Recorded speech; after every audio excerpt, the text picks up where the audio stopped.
Welcome back. It is I, Tim, and today I'm setting up enclosures. I'm going to talk about enclosures. First, I'm going to talk about supplies. So I've got 2 bags there. I've got excavator clay and sand. I'm just going to get those out of the way. And I've got a mixing tub with some sphagnum moss in it and a tub of cocoa fiber.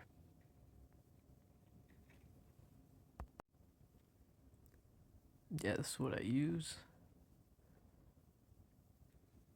That's a little bit in there. Just want to scrunch that up.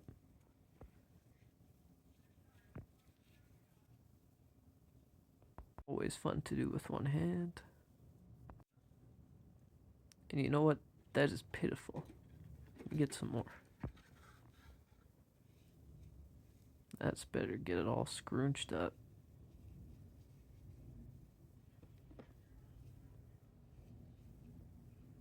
Nice. Okay, there. Add some cocoa fiber. Scrunch that up. Yeah, get it all scrunched up. Mix it up.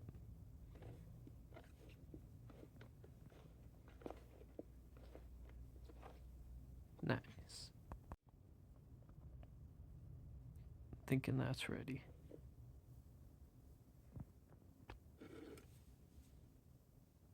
I'm just gonna start putting it in. Yeah, it's easier to do with 2 hands. Just patting the soil down. Just using like some damp cocoa fiber mixed with sphagnum moss. Put in about like 2.5 inches of substrate. Now this is for a juvenile Vietnam silver. I may end up adding more substrate in the end, but I want to give it some vertical space too and lots of webbing points. So fake plants, cork bark, that's all really good. Now for old world, like arboreal slash fossorials, so like Ornithoctoninae, that would be Sphagnum, Phormingochilus, Omothymus, Melanopius, and Ornithoctonus, plus just Ornithoctoninae, I believe. And they all like to like burrow, but they also like to climb. So it's kind of a mix of arboreal, lots of vertical space, and like webbing points, and then fossorial. So again, lots of webbing points and a lot of substrate. You really can't go wrong with deeper substrate. And a good rule for terrestrials is you never want the substrate more than like a full body length of the spider from the lid. Now this is an arboreal, so it's gonna be a little different.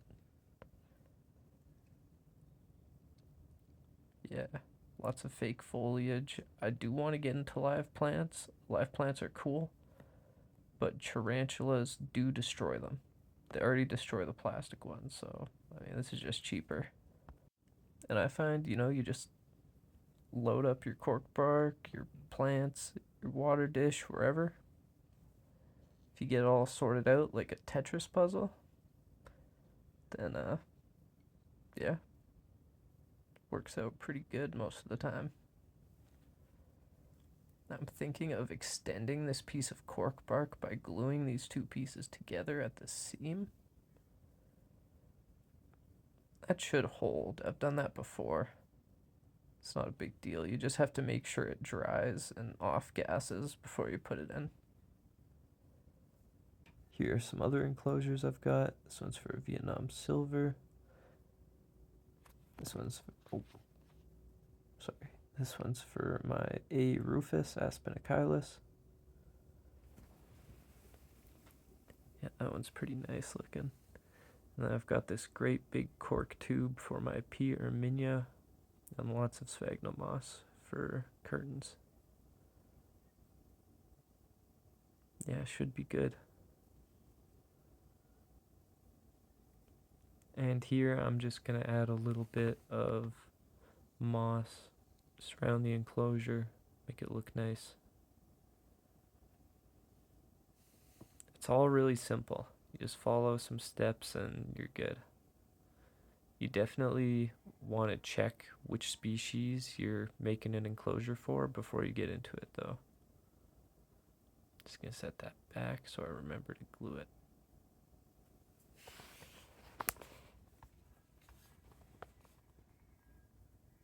Yeah, zip zap done. Now I've got this little rehouse. Just my T Verdezi sling. Giving them a bit of an upgrade. You can see him there. This is a terrestrial, I believe, from Mexico. Just gonna put in one of its old plants.